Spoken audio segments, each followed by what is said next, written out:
Sorry, this is roll 1, scene 2, take 1 of Getting Superman. I am tired of doing what's right. Isn't that a common thing we hear in media and from Superman? I mean, he's constantly shown to either be some sort of Boy Scout or some sort of goody two-shoes who flies in and saves the day and just never has an ounce of anger in his body ever. And that's supposed to be him. Kinda. Hello and welcome to the channel. My name is Kitra, also known as Kitra, and today I'm talking about Getting Superman, a term I have coined, meaning a good character being made evil for no reason. You see, here's the thing about Superman, right? He is supposed to be kind, he's supposed to be compassionate, and he is supposed to be one of those men who does the right thing even though it costs him, right? That's Superman. At least that's my Superman. And I was born like the early 2000s sort of thing. And I've seen the myriad of different versions of Batman, Superman, Wonder Woman.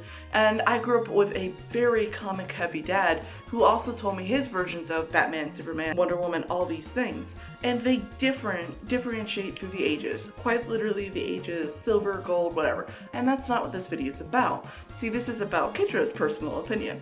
My favorite show growing up was this Justice League TV show because it did justice to all of the characters, quite literally. And I also read like a lot of comics growing up, watched a lot of shows and a lot of things.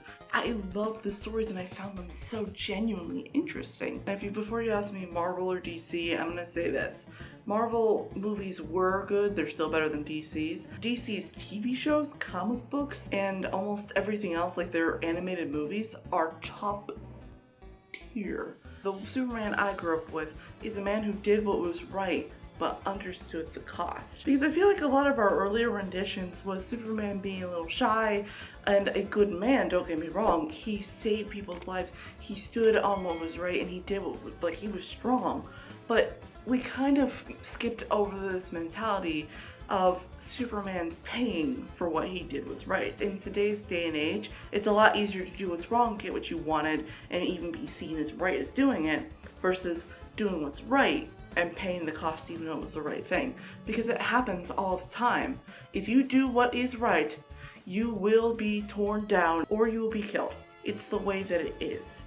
And you're looking at me like, Kitra, what does this have to do with Getting Superman? In the last 20-ish years, at least that's what it feels like, Superman has been going from Boy Scout, I will do no wrong no matter what, to the really interesting, I will do what's right.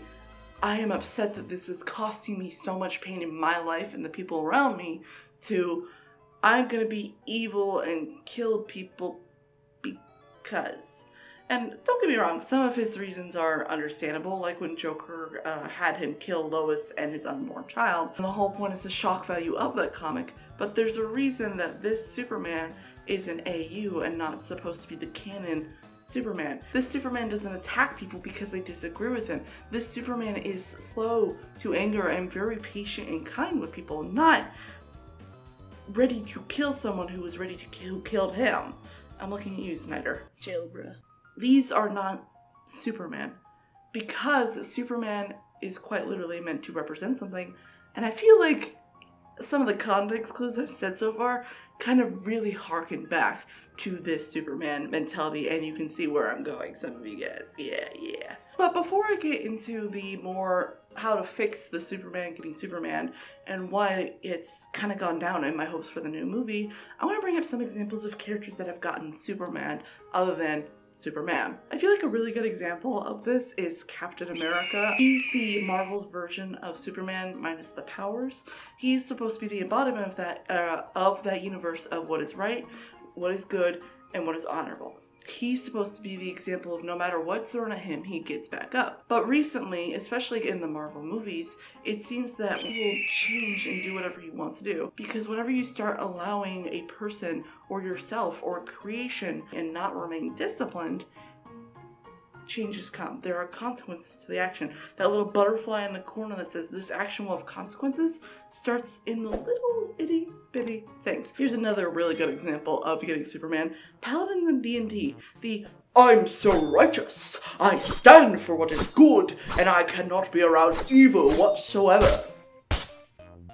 Get real. Let's be honest. That's also a very tiring trope that nobody really wants to see return, but I bet will in like 10 years. This mentality of a character that's so uber righteous and oozing is just disgusting because it's bad writing. A person who does what is right is going to pay the price and they know the consequences. And yet, they do what is right no matter what. Just because you are disciplined in something does not mean that you are against something. Doesn't mean that you're like, oh, this is so horrible, this is so blah blah blah. Because if you're doing the right thing, then whenever things come along, you're going to be tempted. The paladin nonsense of, I can never do something, I'm so righteous, is still just as wrong. And they should be shown as just as wrong, because they're acting as if they are God above other people, which is not Superman, which is not a good character to play, which is not a good Captain America, because the difference between an almighty paladin and Captain America, Superman, all these things, is that there is a price to pay. They are aware of the price to pay and they're willing to pay it. Don't get me wrong, they could be angry because they're like, well, I'm the one that is constantly not killing someone, and yet here comes some man dressed as a bat killing people, and then I'm the one that gets in trouble in front of everyone if I threaten someone, because you're being held to a different standard. But there's a reason you're being held to a different standard. The thing about these good characters and getting Superman is that you're killing such an interesting writing topic. For what? For nothing. Because you're lazy. Because you can't figure out. Because sometimes a writer cannot accept, a movie, a producer, a director cannot accept that people will do what is wrong and people will hold against you if you do what is right. It's so much more interesting, and you are so much more on the side of a person who's doing what is right, even if people are against them, because you're like, that's unfair, that's not right. And there's a part of people, a teeny itty bitty part of someone. We're like, well, I want to be that way and stand up and do what's right no matter what. And you're like, okay, Kendra, how does this all connect to Superman? How does this all connect to getting Superman? This connects to Superman in the way that Superman's origins and the creation of Superman came about. He had a very specific figure and history in mind. Superman is based off of Jesus. Oh my gosh, I can't believe she said that. She can't believe she said that. That he's Jesus, he's God. You're saying he's God. I did not say that. I didn't say he was the Messiah of that universe either before any of you guys say that. I'm saying that Superman is inspired by Jesus. So you're telling me, what's the difference between Superman and Jesus right here? A man came from a different plane of existence down to become a man and pretend to be a human, even though he holds back all of this power, all of this grace, all of this mentality. All of these things are to say, when they are Supermaning a character, they are telling people, hey, doing good is stupid. Doing good is wrong because people are going to turn against you. No duh. Of course people are going to turn against you. Of course it's going to happen. Now, how do we stop this from happening in media? How do we stop this getting Superman? Stop being lazy in writing. I'm done. I'm a genius. You actually take time to write good characters who do what's right for no benefit for themselves, and then you show what the consequences, both good and bad. Because the worry the world is made is consequences. Consequences are both good and bad. If you do something wrong, your punishment. If you do something right, the consequences is a reward. It happens. It's the way that it is. Now, I'm gonna get into talking about the new movie. From the trailer, it looks so good. I'm not gonna lie. It looks like Superman is actually loving people. It looks like he's actually taking care of people. And for once, it looks like he's willing to, in a sense, fight back against the people that are saying, well, it looks like you're representing, well, it looks like this, well, it looks like that, and him being like, it doesn't matter, people are harmed. I have been wanting to see a hero like that for so bad, for so long, because every time they show a hero like that, like a hero gets like the whole Avengers, Gina Accords, whatever it is thing, where it's like, it doesn't matter, we're doing what's right. I think Superman being frustrated about that is a reasonable and oh my gosh, is a reasonable and needed show on movies and TV shows.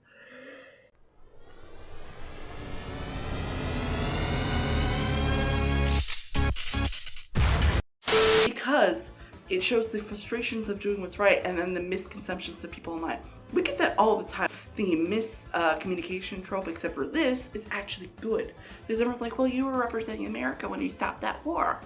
He wasn't. He was just trying to save people. And the frustrating dilemma of people seeing something different than who you are and what you're actually doing is so intriguing. My only concern is that I don't want them to make him too angst. He's like, I always do what's right and people are against me unless they write it good. How to do that is him going back to his family, assuming that his dad doesn't die during the movie because I haven't seen it. This was filmed before then.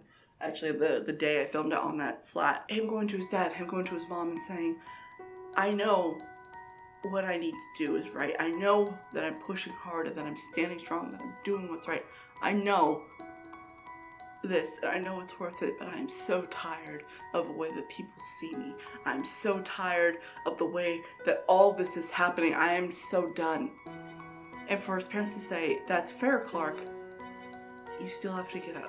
Because if you're not going to do it, if you're not going to show example, who will? Because the Superman I know and I love is the Superman who, as Clark Kent, would yell at like a superhero in here, oh man, she's short of money, oh man, she doesn't have enough to get this, and then pay for your groceries and just say, oh, well, I felt like it. Because that's how you use powers appropriately. The Superman I want to see is the one where we actually see in the comics where this girl's like, I don't know if I want to continue living, and Superman comes up and says, I understand, let me sit and wait for you whenever you're ready, I'm here to talk. Because the way that you write a good Superman is to write a good Clark. And the way you write a good Superman is to show his humanity. Instead of putting down and saying the drudge of humanity is ready to kill people, you show a man who's ready to die for people.